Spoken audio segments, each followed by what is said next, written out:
Do you know what this is? I'm sure you do. It's the Jehovah's Witness Bible, the New World Translation of the Holy Scriptures. And people often tell me that I cannot understand the real message of God's Word because I'm using the wrong Bible. And I wanted to take a moment to actually use an example to show that, you know what? You're right.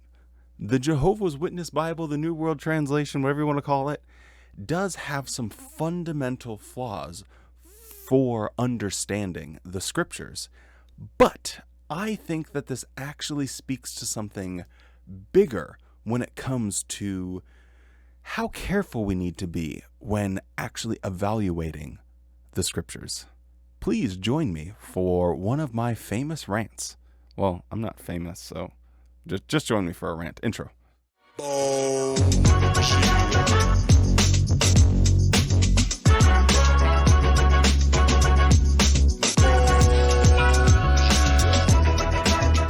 Okay, so first off, before we get too far, don't forget to drop a like on this video and subscribe to the channel if you are enjoying this content. If you're not, hey, I get it.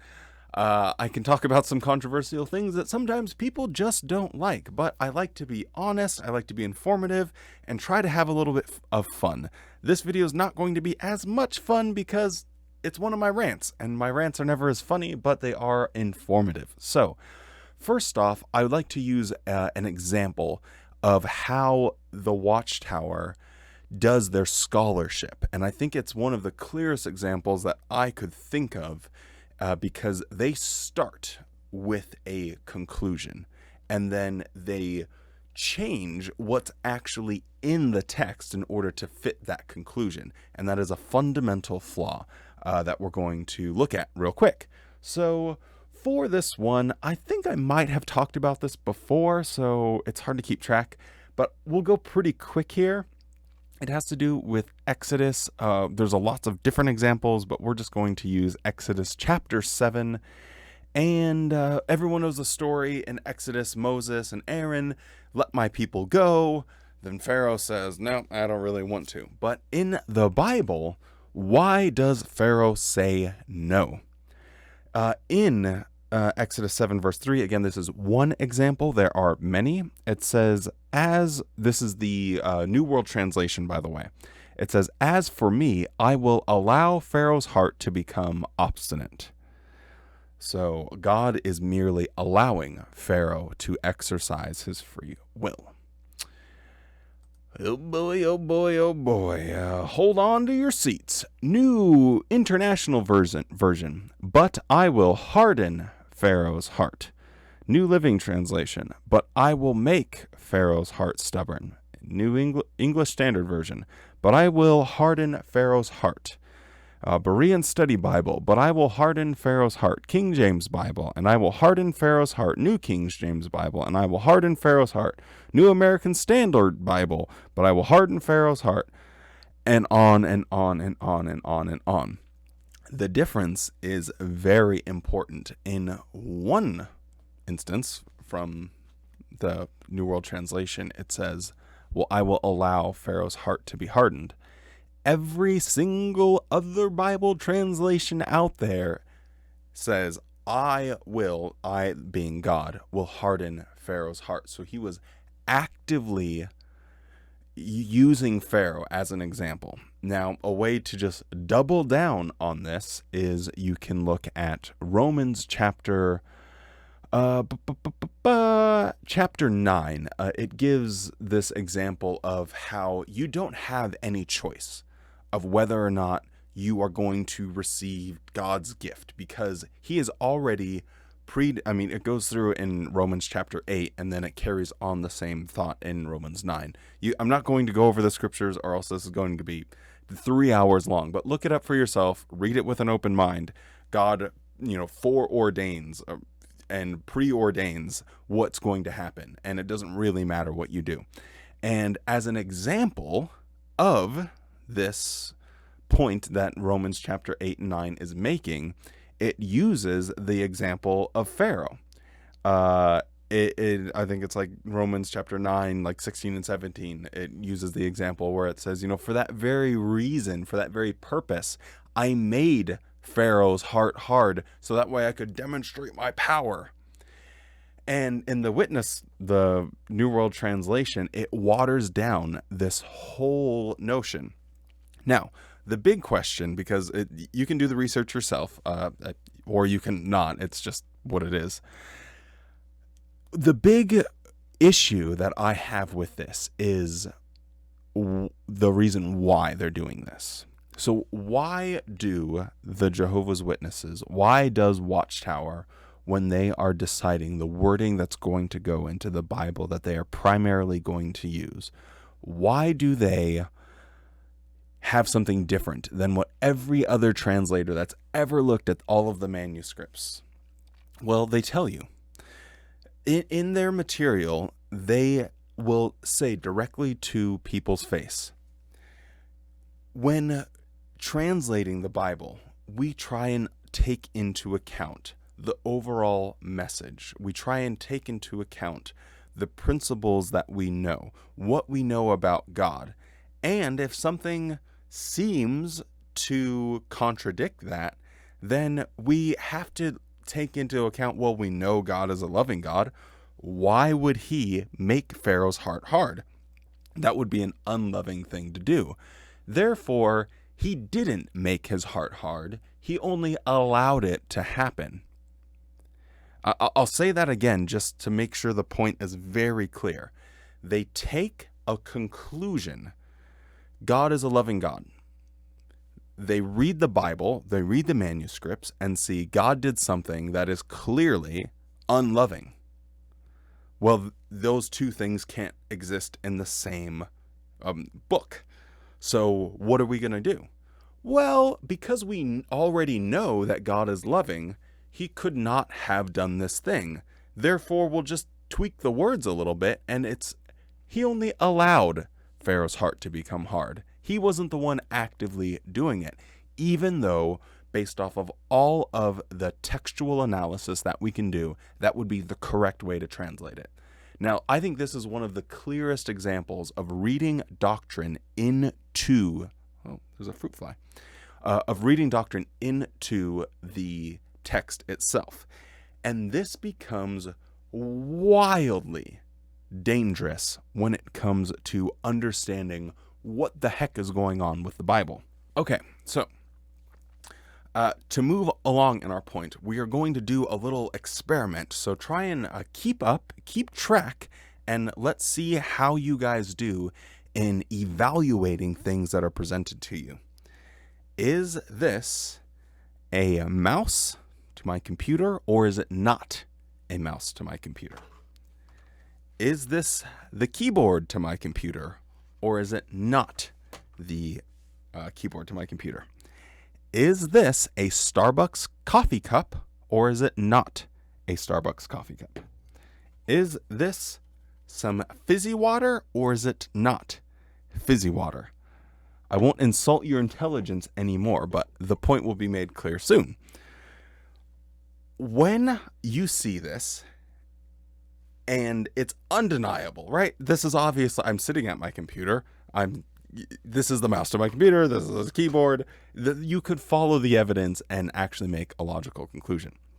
Now, the funny thing that you can do with this is say, well, I've never seen Wally drink coffee before. Usually when he's doing videos, he drinks cucumber water. So technically, that's not a coffee cup. It's probably a cucumber water cup. So no, it's not a Starbucks coffee cup. It's a cucumber water cup. I know Wally likes to play video games, so this isn't actually the mouse to his computer. It's really a controller for manipulating a character on Halo or Battlefield. The illustration was a little sloppy, but I think you understand what I mean. If you look at something and say, well, no, it's not really like that because X. Even though it's obvious. So it's obvious in those verses from Exodus and from Romans that God was the one that actively hardened Pharaoh's heart. Most Christians that I know will wrestle with it and maybe try and come up with some apologetics, but they'll at least acknowledge the problem. What the witnesses do is they just say everyone else has it wrong because they don't understand God like we do. And because we understand God better, we are able to translate these manuscripts in a more accurate way. Now, this gets me to my larger point. That in and of itself can just tell you pretty much everything you need to know. Now, honestly, I don't think that the New World Translation is that bad of a translation. I know it might be a hot take, but I read a lot of Bibles and I read a lot of textual analysis.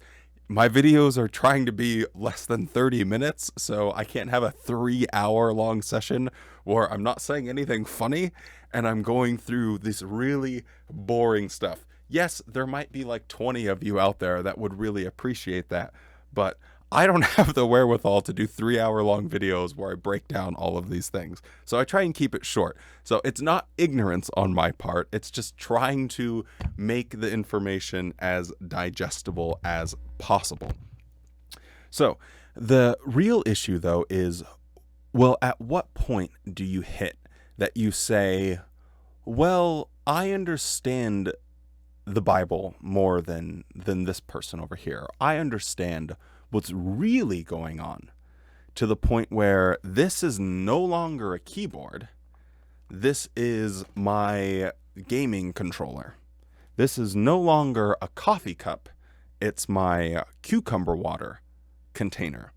So the real problem and issue with this is that you cannot start with the conclusion and work backwards. You evaluate the evidence and you make your conclusion based off of that. So if all of the evidence says God hardened Pharaoh's heart, then that's what the Bible says. Boom. And every other translator seems to get this. Watchtower looks at all the evidence and says, well, I think that what it really means is this. You can't do that. It's sloppy scholarship. It's not even scholarship. It's just sloppy dishonesty. I don't know how else to really put that. Now, the thing is there are lots of people that seem to disagree with some of the points that I bring up on my videos about the Bible specifically. Whenever I have a subject, the video usually doesn't do that great. And I guess mostly people just want to see me bad-mouthing Watchtower, but I'm trying to have something that's slightly more nuanced than that. So when I read a biblical verse and it says X, Y, and Z, and someone says to me, oh, well, you're misrepresenting the letters X, Y, and Z because you've missed out on, the real meaning, because if you put X on top of Y on top of Z, you get this symbol. And in ancient Japanese, it means that all mankind's suffering will, be depleted over time. And therefore, what the scripture is really saying is that God is very loving. I'm so tired of this crap. It's actual nonsense. The same people that say these things are the same people that criticize Watchtower's Bible. Why are you criticizing the New World Translation? Because they read their doctrine into the verses. What are you doing when you say, well, that's not what the Bible really says. What it means is this? You're freaking reading your doctrine into the Bible, and you just cannot do that. How can I put this? It's the basketball playoffs. Here's a good example.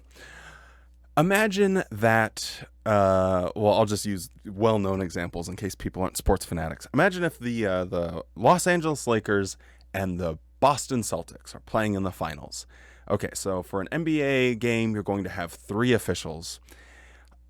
Who is going to be the best at evaluating or officiating this NBA finals, set of games? Would you have some random fan of the Los Angeles Lakers? Would you have a group of random fans of the Boston Celtics? Would you have a blend? Every other game you have one Celtics fan and two Lakers, or, two Lakers and one Celtics?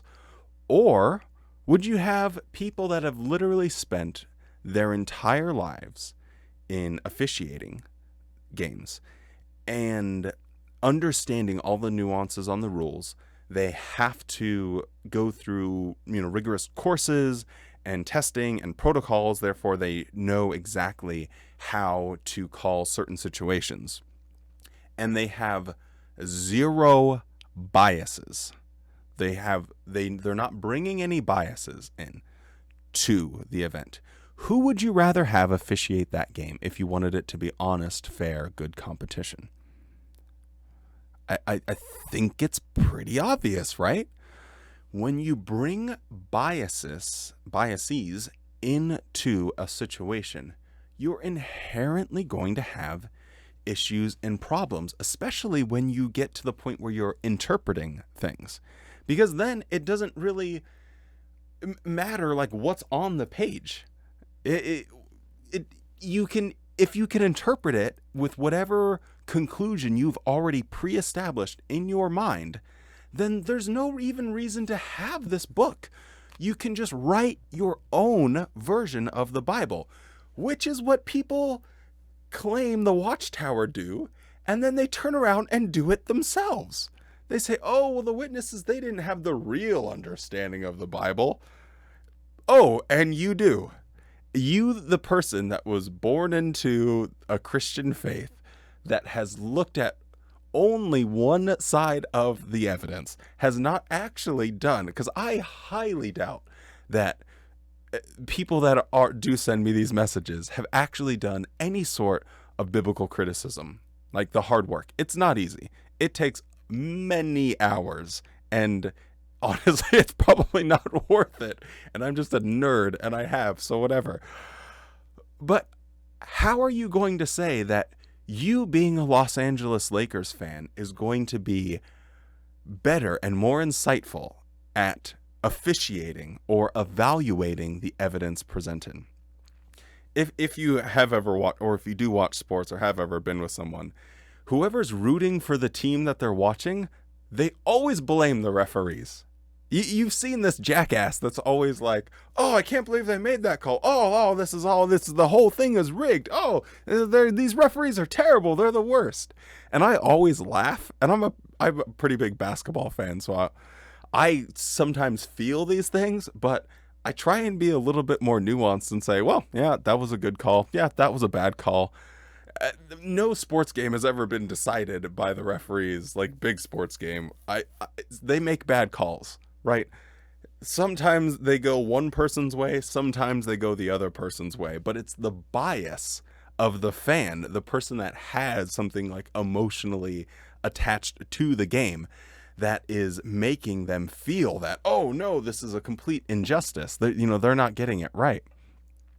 And I just find it so wacky that people can be so critical of Watchtower for how they interpret the scriptures, and then they turn around and do the exact same thing. They start interpreting the scriptures in these ludicrous ways instead of just saying, what's on the text? Is this a coffee cup or is it not a coffee cup?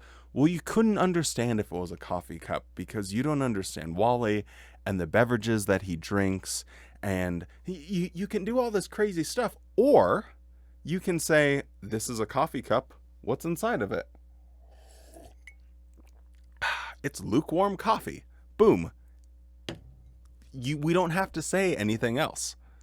There's nothing left. There's no interpretation necessary. All right, so just to kind of sum it all up, when people say that I don't understand, the Bible, or I'm using the wrong Bible, these are people that don't understand me. They don't understand the point of my videos, and they are not operating under a maximum amount of information. You cannot start interpreting the Bible with biases. Well, if you are, sorry, biases, I think, is that even how you say it? You cannot have a biased opinion if you're going to interpret the Bible. And also, there's really no reason to interpret the Bible. You should just be able to read it, because everything that I understand about God would suggest that he can speak for himself, and he has not given you permission to speak for him. So for every person that thinks that the Bible is not okay with slavery, you have not read your book. I don't know what else to tell you. You haven't read it, and you should, because if you're the one defending it, you should probably know what you're talking about. Whew. Don't we love a good Wally rant? They're so much fun. Thank you so much for joining me for another Wally Rants. Maybe we'll just make this a whole series of Wally Rants about something or another. I don't know. People that don't know how to make an omelet. I don't know. We'll see what comes next. But yeah, if you've made it this far in the video, thank you for watching. Don't forget to like and subscribe to the channel. It's much appreciated, and we will see you next time. About to see the world in action, what we can be, life with no distractions, we'll get away, this is what we waited.